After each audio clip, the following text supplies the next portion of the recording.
Our leaner cabinet will focus on two priorities in particular. First, protecting Canadian workers and their families in the face of unjustified foreign trade actions. And second, growing this great country by putting more money in Canadians' pockets, by ensuring that government spends less so Canada can invest more, by building millions of homes, by making Canada a superpower in both conventional and clean energies, by creating new trade corridors with reliable partners, and by forging one Canadian economy out of 13.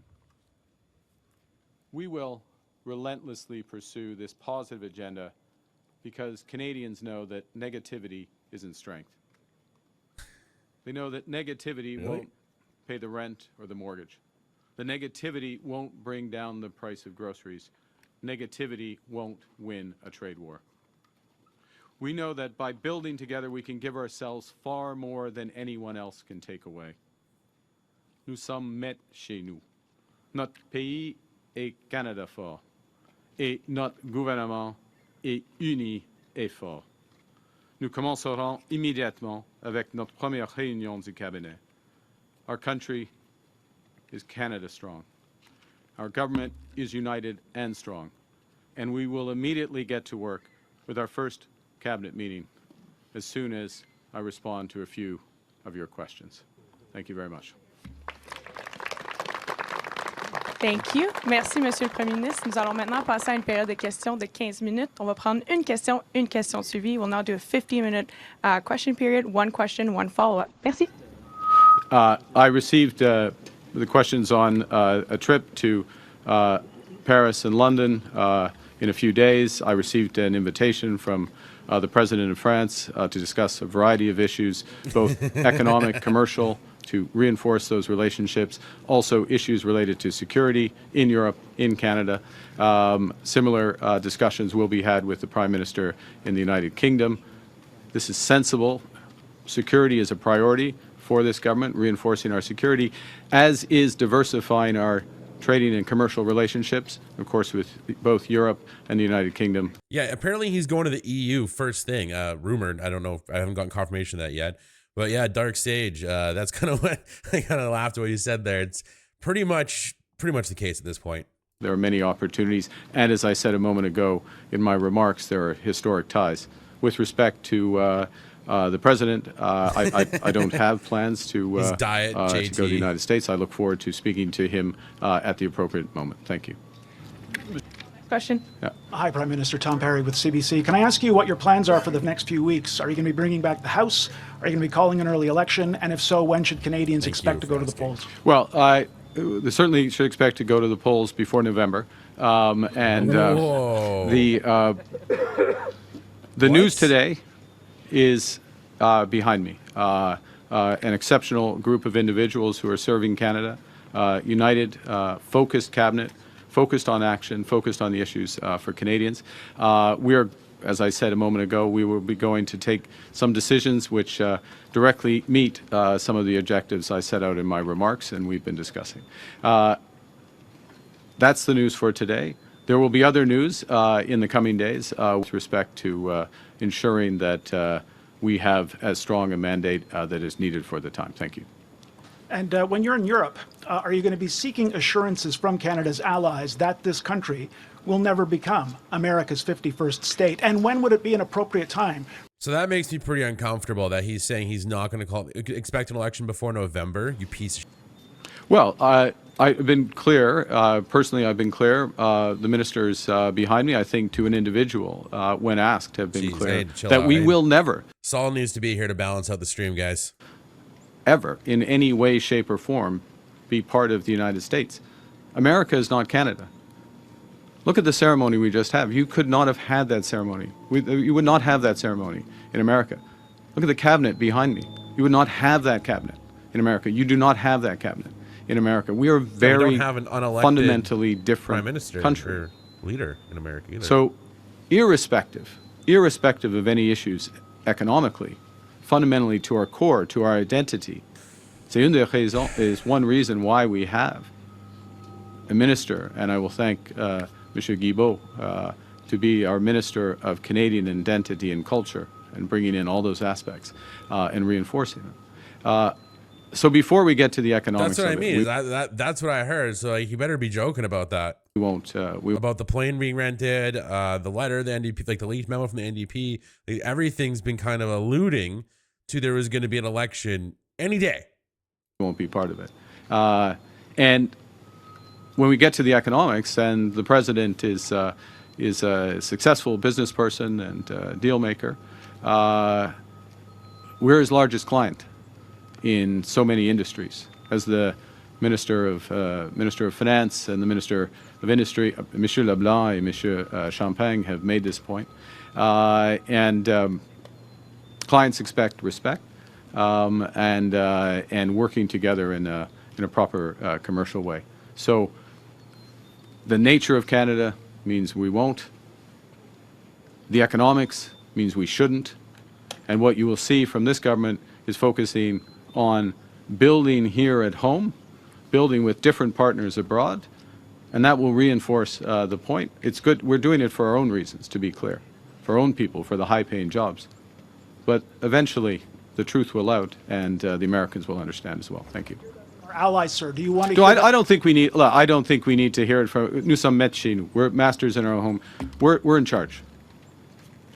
You know, we're in charge. It's always nice when people say nice things about you, but we don't need it. We're not seeking it.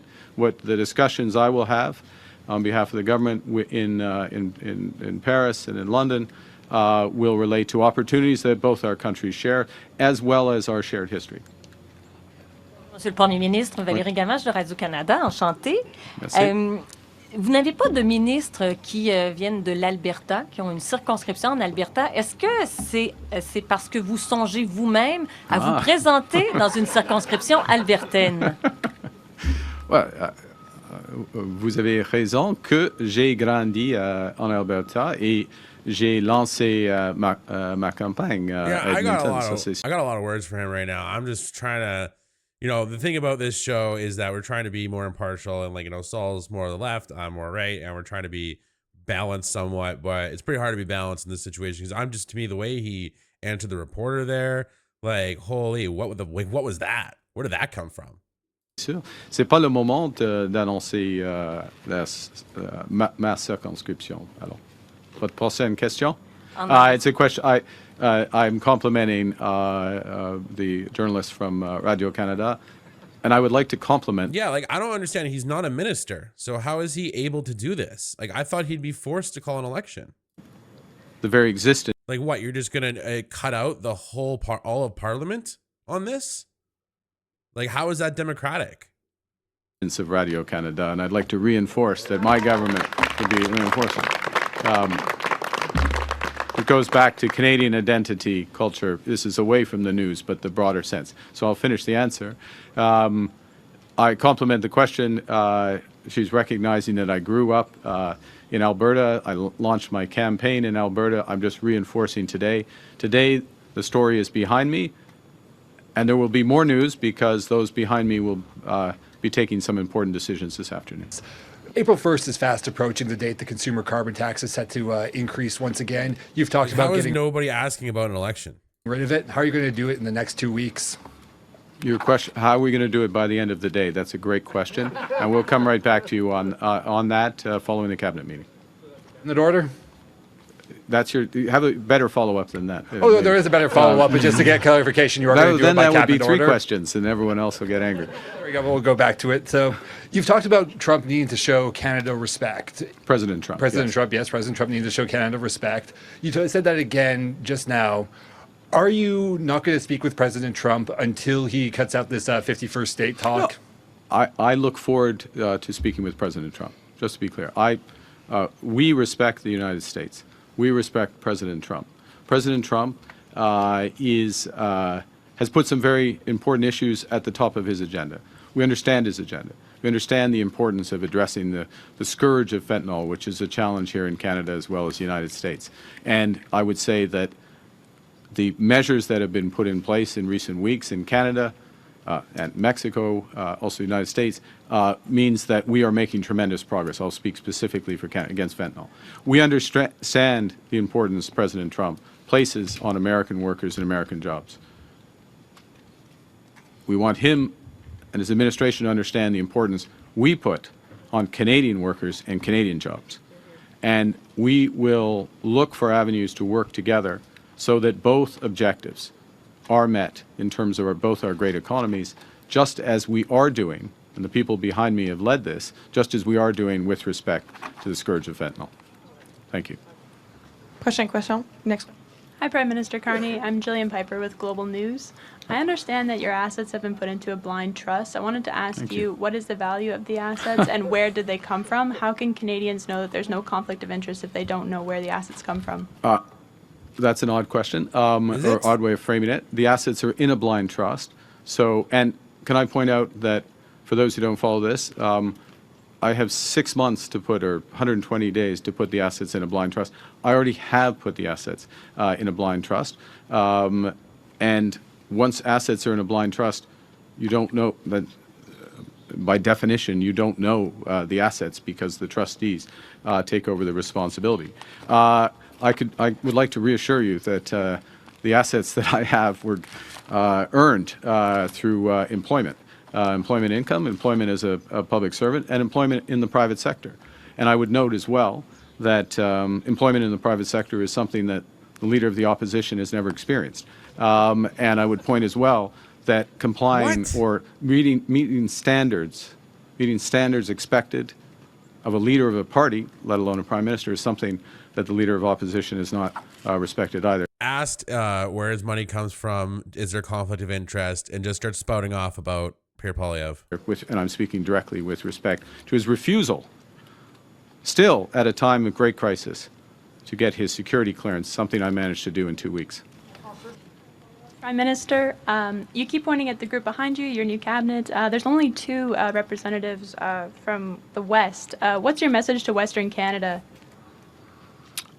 So the numbers in the cabinet are all necessarily smaller because, like, to be fair, maybe that's what he meant. Maybe he meant, like, I've disclosed all of my finances and personal dealings to the people who matter. Maybe that's what he's saying, but he's not being very transparent to the public. In a time where public trust is low, he's surrounded himself by, like, the same cabinet. I don't know how that's going to make a big difference. Like, I just don't understand. Like, what is going on? Because the cabinet is much smaller, and the cabinet is much smaller because it's focused on the issues that are most important to Canadians, meeting the moment, and the moment is a moment of crisis. We have very capable, exceptional members from Western Canada in there, as well as deputies from the West. But it's a factor when you reduce things down. And I'm Prime Minister of all of Canada, of course, and I'm from the West. And I would note maybe as well, and this is a challenge I think we have. I'll just make a general point. Let's take an example of Chrystia Freeland. Okay, exceptional minister, exceptional. You know, it's a good point about the internal polling. Maybe they understand the situation a bit better and they're not as confident in it right now. Public service. Chrystia Freeland lives in Toronto. Chrystia Freeland is from the West. Chrystia Freeland is from Alberta. But people get classified in a way that limits the breadth of experience. I could give you many examples of the pan-Canadian nature of this cabinet. Last question and follow-up. Dernière question et question de suivi. Ramsey with the Toronto Star. Prime Minister, speaking of your cabinet, the front line of your cabinet and the vast majority of your cabinet were all ministers during Prime Minister Justin Trudeau's time. How does this represent change? Well, there's a couple of things. One is this first thing, smaller cabinet, more focused on action. Everybody in this cabinet is senior. Everybody in this cabinet is senior, so I don't accept the front line and the implication that there's a front line and another line. The second thing is one of the top issues, of course, is the crisis with respect to the United States and the opportunity with respect to trade diversification. So keeping together those individuals who have been on, and now I'm going to use your term, the front line, but the front line in a in a commercial battle, keeping together those individuals so that we are seamlessly addressing these issues and seizing the opportunities was very important to us, and that's reflected in the cabinet. But of course, it's reflected fundamentally in their capabilities, which are here for the moment. And on President Trump, what makes you think you personally would be better fit to handle him than Trudeau was, and why do you think he'll have more respect for you than he did for him? Look, I'm not going to put myself into to represent that President Trump in any way, shape, or form. President Trump and I, though, we share some experiences. I have been in the private sector. I have worked in the real estate sector. I have done large transactions. I have worked with him during his first presidency at the G20, at the G7. I respect what he is looking to accomplish. And we have built a base through the interactions that we've had, including as of yesterday with the meetings of the Minister of Finance, well, I'll say, because their roles have slightly changed, Monsieur Champagne and Monsieur Leblanc, and Premier Ford with the Secretary of Commerce, as well as the meetings that the Minister of Foreign Affairs had with her G7 counterparts, including Secretary Rubio. So we are building that base. Yeah, I just thought that he'd have somewhat of a humility to call an election just based solely off the fact that he was not elected by the Canadian people. He was elected by a third of the Liberal Party of Canada. So a third of eligible voters in that party. So to me, it's like he managed to have, like, it only took less than 5%. Like, it's like how low, like that's like not even a couple, that's like 5% of the population. But in Not many even, it's like way respects, lower. part of my experience overlaps with that of the Whoops. Sorry, I'm just president. We'll both be looking out for our countries. But he knows, and I know from long experience, that we can find mutual solutions that win for both.